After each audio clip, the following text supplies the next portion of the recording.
sin los pacientes y sus familias que les ayudan y les apoyan, nosotros no existiríamos. Es decir, es la ilusión que tenemos, yo como médico y persona, y luego en la sociedad que represento, la ilusión que tenemos de que cada vez podamos hacer lo mejor pues, para esta población pues, que tiene una enfermedad. Trabajamos para ellos y por ellos y pensamos que cada vez debemos estar más unidos.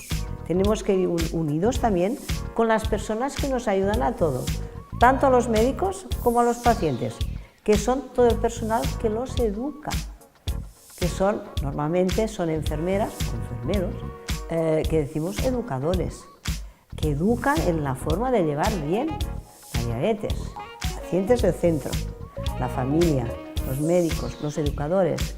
Invitamos a los investigadores, porque los investigadores tienen que investigar para algo que tenga sentido.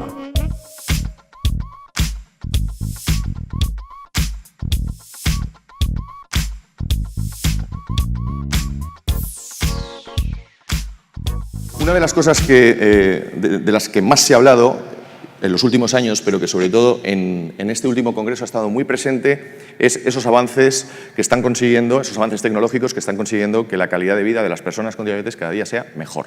Así que este primer bloque se lo vamos a dedicar a eso, a la tecnología y a un concepto también muy nuevo en diabetes como es el Big Data. Para eso voy a contar con la presencia de dos profesionales, dos endocrinólogas de la élite de la endocrinología en este país, como son Marga Jiménez del Hospital Clínic y María Martínez Broca, del Hospital Virgen de la Macarena. Por favor, subiros las dos conmigo, que estoy muy solo en este escenario. María, siéntate aquí, por favor. Marga, ¿qué tal?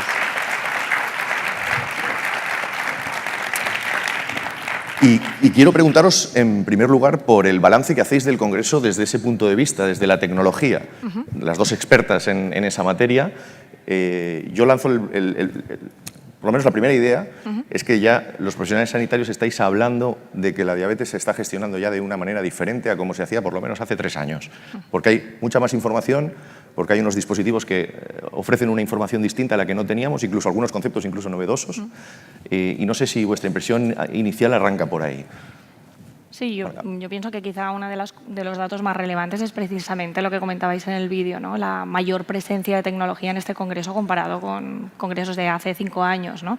Y eso al final traduce no solo que haya un montón de novedades y que realmente esta tecnología ya está presente. Hemos visto presentar multitud de trabajos en vida real en distintos centros españoles. Y eso es importante, quiere decir que se implanta ya esta tecnología, los profesionales están mostrando mucho interés y eso quiere decir que hay una necesidad de formación de los profesionales y de conseguir pues, que exista ese flujo de información entre profesional y persona con diabetes y a la inversa y entre todos conseguir gestionar mejor esta información. Pero sí que es cierto que en este congreso la presencia de la tecnología ha sido mucho mayor que en otros y realmente traduce esto, una mayor presencia de esta tecnología y mayor necesidad de formación. Estas cosas de la tecnología, mayor necesidad, voy a dar la silla, mayor necesidad de formación. Está, no pasa sí, era más fácil, ¿eh? Sí, a mí me ha sorprendido, pero bueno, una de las pruebas de que realmente hay preocupación por parte del colectivo de profesionales es que el curso postcongreso que hay hoy ha tenido una demanda asistencial muy superior a la que esperábamos desde el grupo de tecnologías, ¿no? Y eso quiere decir que el profesional también está preocupado por estar formado porque sabe que va a cambiar el modelo asistencial y que tenemos que estar preparados para ello. Sí, yo creo que coincido totalmente con Marga en esto y en otras muchas cosas. Yo creo que hace unos años pues éramos un poco rara avis en los congresos de diabetes, ¿no? Éramos grupos reducidos de personas que nos dedicábamos de una forma... Los frikis. Un poco sí, a la tecnología porque entendíamos que era una oportunidad real de mejorar la calidad de vida de las personas que atendemos y teníamos la necesidad de ofrecerlas de la mejor manera posible, ¿no? Ha habido una progresión de las opciones de tecnología y un interés por ellas entre los profesionales que ha crecido de una forma clarísima, ¿no? Y esto nos alegra mucho. El grupo al que hacía referencia Marga, al que pertenecemos, el grupo de tecnologías aplicadas a la diabetes, que éramos un grupito relativamente pequeño, ha crecido también el número de participantes participantes que va en línea con el interés en trabajar, el interés en formarse y poder aplicar estas tecnologías a tu práctica asistencial. ¿De qué tienen que estar? Perfecto.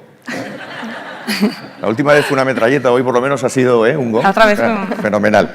El sonido siempre nos acompaña y nos acompañará cuando hablemos de diabetes. ¿Los pacientes de qué manera tienen que estar? O sea, ¿qué es lo que tenemos que tener en el escenario futuro? ¿Qué es lo que va a llegar? ¿Qué es lo que va a llegar? Exactamente. Porque aquí se han hablado de cosas muy novedosas, planes a 1 o 2 años, Sí. y esto es tan nuevo y la tecnología cambia tanto que no nos acabamos de acostumbrar a lo que se lanzó hace un año y ya estamos pensando en 3 cosas. Es decir, ¿cuál es el consejo que se le podría dar a los pacientes en cuanto a esa evolución tecnológica?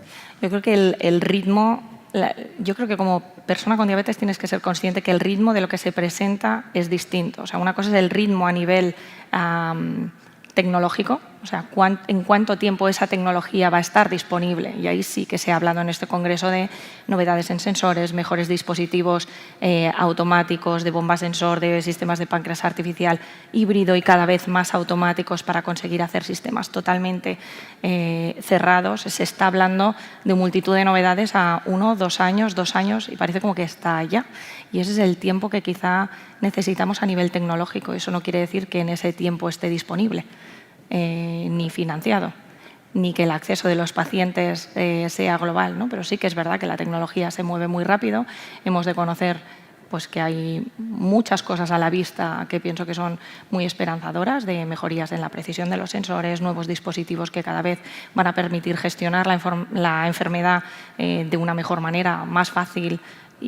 Pero eso también va a cambiar muchas cosas entre nosotros, ¿no? El modelo de atención, la relación entre los equipos y los pacientes, y eso se está moviendo ahora, ¿no?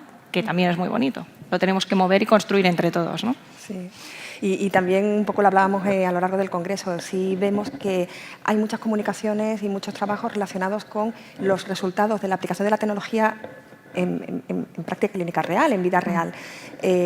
Porque efectivamente la tecnología va muy rápido y a veces parece que nos abruma, ¿no? Con esa velocidad y esa estar actualizado a lo último, pero tenemos que ser capaces de implantar y de poner en marcha esas tecnologías de forma adecuada en nuestro entorno asistencial. Entonces ha habido muchos trabajos en relación a esto, resultados de efectividad, ¿no? De resultados de la aplicación de las tecnologías, de muchas de ellas, que son también necesarios. Me vais a permitir que abra un debate quizás algo polémico y no tiene que ver con la financiación, porque yo creo que la financiación estamos todos de acuerdo, ¿no?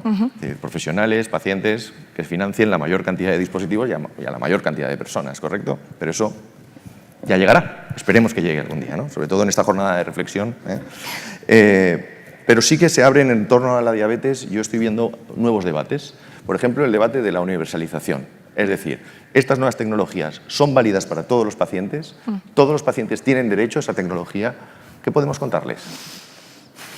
A mí quizá una de las cosas que... Me han sorprendido varias cosas en el Congreso. Por ejemplo, los datos publicados sobre cosas concretas de uso de tecnología en el trabajo que se ha hecho desde la propia SED, donde mostraban un incremento hasta un uso de un 20% de pacientes con bomba de insulina, que me parece pues, que realmente refleja lo que está ocurriendo, ¿no? Esto está cambiando, mayor uso de este tipo de tecnologías, pero sí que es verdad que el otro concepto con el que me quedo después de estos días es la inequidad, ¿no? O sea, dependiendo del código postal que uno tiene acceso con financiación pública a un tipo de tecnología y a otra, y eso quizá es preocupante, ¿no? Porque ya no es solo discutir qué indicaciones que son las que deberemos priorizar desde el punto de vista clínico, ¿no? No es todo para todos, sino busquemos el mejor tratamiento para cada una de las personas con diabetes, ¿no?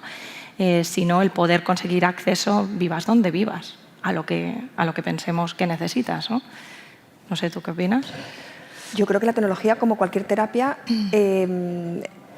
tiene que ser individualizada. Es decir, tenemos que ser capaces de seleccionar la mejor tecnología para cada paciente. Todo para todos depende de la necesidad que tenga ese paciente, depende del resultado que quieres obtener, de lo que buscas con ella, ¿no? Y eso es una combinación de factores entre los que están la selección clínica, por criterios clínicos, la preferencia del paciente y las posibilidades reales de poner en marcha, implantar esa tecnología y de sacarle el máximo partido, ¿no? Evidentemente tenemos que tener una visión, y yo la tengo, del sistema público, ¿no? Y de sostenibilidad del sistema público, por lo que necesariamente hay que priorizar. dentro de esta priorización por criterios clínicos, yo creo que lo clave es que se tengan en cuenta precisamente esto, los criterios profesionales a la hora de priorizar y que una vez establecidos puedan ser accesibles a toda la población y no haya diferencias, no ya por comunidades autónomas, sino por código postal, como decía Marga, ¿no? Sí, sí. La suerte de que hayas nacido en un barrio hoy te toque un centro sanitario en la misma provincia u otro y que te toque un profesional de un tipo o de otro, ¿no? Eso también es una cosa que está ocurriendo, ¿no? Bueno, hay cosas que yo pienso que la responsabilidad no es nuestra, sino que es de la Administración directamente, pero sí que es cierto que desde el punto de vista de los profesionales, yo creo que nuestra obligación es velar por conseguir definir los criterios clínicos para priorizar las indicaciones, y para algunas tecnologías los tenemos claros, pues porque hace muchos más años que están implantados y tenemos muy claros qué tipo de pacientes son los que obtienen mejores resultados con determinados tratamientos u otros, pero en otro tipo de terapias, por ejemplo con el páncreas artificial, no tenemos datos sobre eficacia y seguridad en indicaciones concretas. Entonces puede ser difícil cuando la tecnología corre tan rápido y no hemos generado evidencia al respecto, ser capaz de definir cuál es el mejor candidato para un tipo de terapia del que todavía no tenemos experiencia. Yo creo que ese es un debate también interesante, porque la tecnología parece que nos está haciendo la vida a todos más fácil, pero cuando hablamos de tecnología y se lo añadimos a la salud, ojo, porque necesitamos ir con pies de plomo. Se lo digo a dos clínicas. Entiendo que sí, necesitamos tener un poco esas evidencias científicas, porque al final lo que está en juego, de alguna manera, es nuestra salud. Claro.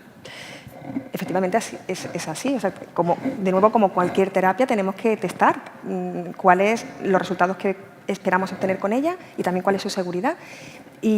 Y aquí yo creo que hay un elemento también importante que comentaba anteriormente, que en este tipo de terapias que están tan presentes en el día a día del paciente y que implican tanta, valga la redundancia, implicación del paciente, las preferencias del paciente son muy importantes, ¿no? Y yo creo que todos tenemos la experiencia de terapias que teóricamente cumplirían los criterios clínicos y mejorarían una situación clínica basada en la valoración del control metabólico del paciente, y que cuando se lo planteas al paciente interfiere de una forma tan clara en su día a día que no es la opción mejor.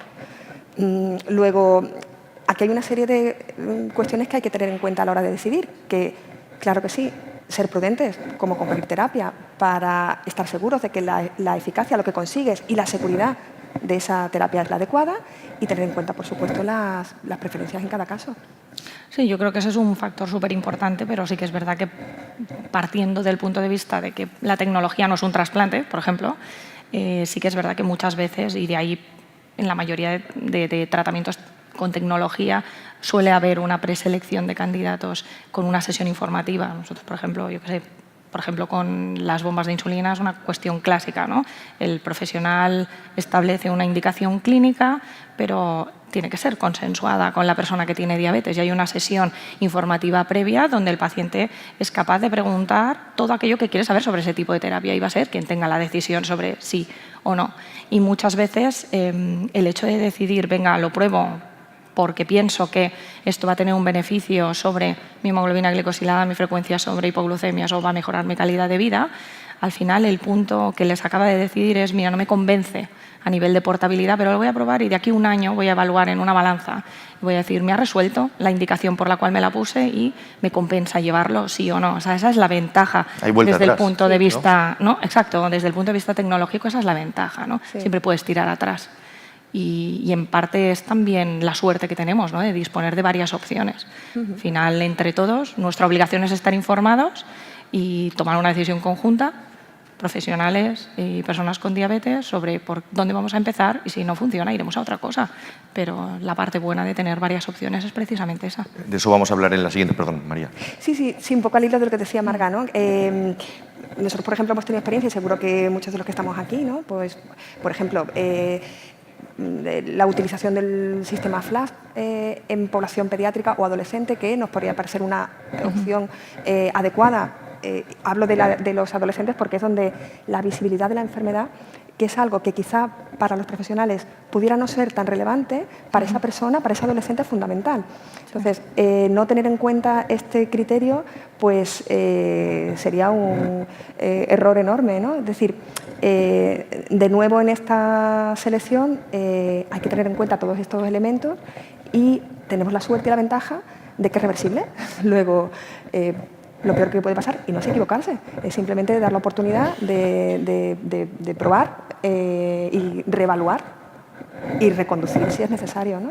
En la siguiente mesa, como decía, hablaremos de cómo la tecnología puede poner realmente al paciente en el centro y que el paciente sea un colaborador del profesional sanitario de verdad, ¿no? Porque ahora ya hay mucha información, pero eso lo dejo para la siguiente mesa, donde hablaremos de empoderamiento. Y no quería acabar este primer bloque sin contarles a nuestros espectadores y a nuestros asistentes aquí esas novedades en torno al Big Data. Es decir, del Big Data se habla mucho, de los datos se habla mucho, estos sensores, esta tecnología está generando una gran cantidad de información a la que ya se tenía, y eso cómo se traduce en las mejoras para la gestión y el control de la diabetes.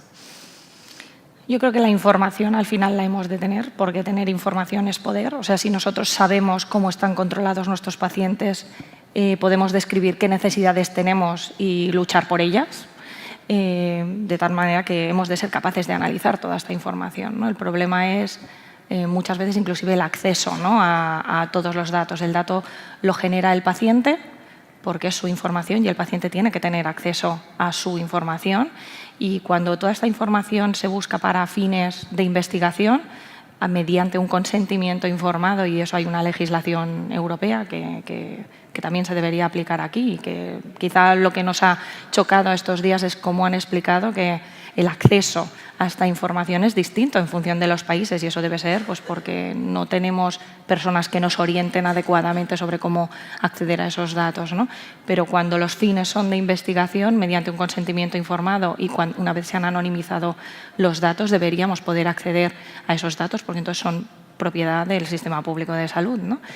Para analizar exactamente qué es lo que tenemos, ¿no? Al final, si no tenemos información sobre nuestros datos, yo no puedo pedir más recursos en educación terapéutica si no sé si tengo suficientes educadoras o si no sé cómo están tratados mis pacientes, ¿no? Qué grado de control tienen, qué complicaciones tienen, qué fármacos usan. Y al final es muy importante disponer de información. Claro, y el hecho de tener grandes bases de datos que agregan mucha información, que te permiten ver resultados de la tendencia, ¿no?, en un resultado, el que quieras analizar en una serie temporal amplia, es una información tan relevante a la hora de tomar decisiones, a la hora de plantear nuevas líneas, nuevas formas de trabajar, que ese bien público debe estar protegido y debe estar impulsado, ¿no? Es lo que quizá nos gustaría transmitir, que la información que individualmente genera cada paciente, cuando se analiza de forma global, genera un conocimiento que puede revertir en finalmente tratar mejor, con terapias, con modelos de organización, con diferentes formas, pero revierte positivamente luego al final en la sociedad, ¿no? Y en los propios pacientes, luego a nivel individual, ¿no? Luego ser capaces de explotar esa información que es potentísima y de tener resultados sólidos de lo que estamos haciendo y de cómo lo estamos haciendo, es una oportunidad que se nos brinda en los próximos años y que tenemos que saber aprovechar. Y siendo España líder en donación de órganos, sí, que es una de las cosas este era el ejemplo que ponían. Quería acabar con eso. Sería bueno lanzar ese mensaje optimista. Vamos a ceder nuestros datos como pacientes para que haya una mejora, sobre todo la investigación. Yo no tengo ninguna duda. Vamos, yo creo que lo que demuestra la donación de órganos es que somos una sociedad generosa, ¿no? Sin duda. Si lo somos en esto, no lo vamos a hacer en la donación altruista de los datos de salud que generamos para conseguir una mejor evaluación de cómo estamos. Pues no tengo ninguna duda. No creo que el problema sea la donación, el consentimiento informado de los pacientes a la hora de donar sus resultados. No creo que esa sea la limitación. No, simplemente es una sociedad súper generosa, y desde luego yo pienso que todas las asociaciones de pacientes y las personas con diabetes conocen los fines de este tipo de investigaciones, y estoy convencida que solo hace falta explicarlo en foros como este para que uno sea consciente de a dónde van esos datos y para qué los vamos a usar, y que esa información es realmente muy valiosa. Para el futuro, sin duda. Desde luego. Pues a las dos os deseo que descanséis después de todo este congreso que ha sido duro. Marga, Marieta, muchísimas gracias, de verdad. Gracias. Ha sido un placer escucharos. Estaremos en contacto permanente porque yo creo que la tecnología ya es una más en el día a día de las personas con diabetes. Afortunadamente. Muchísimas gracias a las dos y este fuerte aplauso para vosotras. Gracias.